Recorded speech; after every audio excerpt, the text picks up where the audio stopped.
I'd say the camera room is probably about 600 square feet, just this room by itself. Which is not quite as big as I had initially thought if we would build a place that it would be, but it certainly is bigger than what I used to have, and it works for our purposes.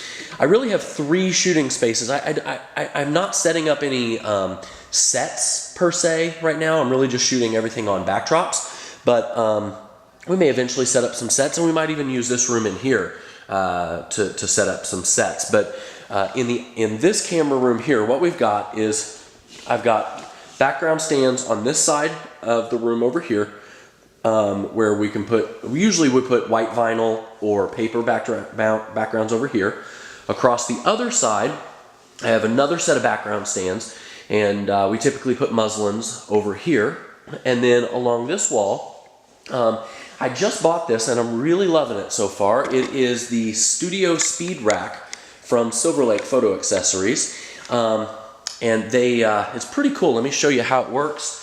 They make these to be used with their color smack backgrounds. They've got these bars that swing out. It's got 4 bars, and all of the bars have Velcro along the bar. And anybody if you use the color smack background, you know that the color smacks, they're like a cloth material, and they have Velcro running along 2 sides. So you can hang it horizontally or vertically, like I've got it hung right now. And it just goes up there with Velcro, and it pulls off really easily. And what's nice is it's Velcro all the way around, so you could have, you could put a backdrop up on both sides, and very quickly and very easily change. And then they just snap up like this with Velcro. So it's pretty easy to use the system.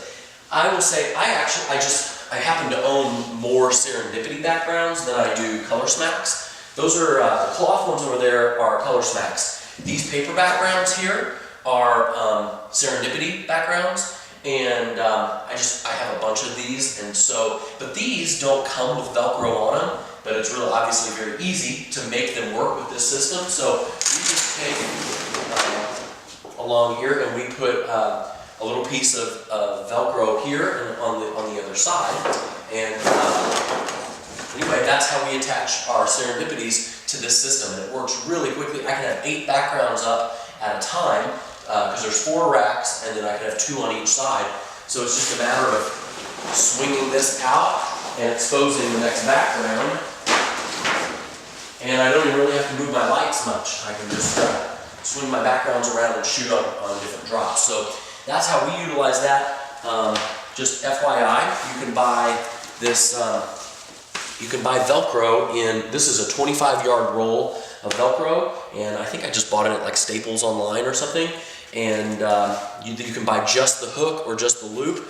And anyway, this is just the loop, the fuzzy stuff, and we use that whenever we want to hang up one of our Serendipity drops. So that's how we're currently utilizing our studio space. I'm sure that will change as we get a little more familiar with this space, but for now, seems to be working. We have quite a bit of storage, which is great. We didn't really have that at our last place. Here is storage room. This is how I store all of my Serendipities. I actually showed this in another video, but our Serendipities are they're rolled up inside of each other. So there's probably 7 or 8 Serendipities all inside of one tube here. And then we just stand them up horizontally. This room needs to be organized a little more nicely, but it's a storage room. And then along this wall, I store all of my paper and like vinyl rolls, and I just put some, basically I just put some brackets in the wall here, hit the studs, and then just hung them up that way. Props, tires, soft boxes, stuff like that.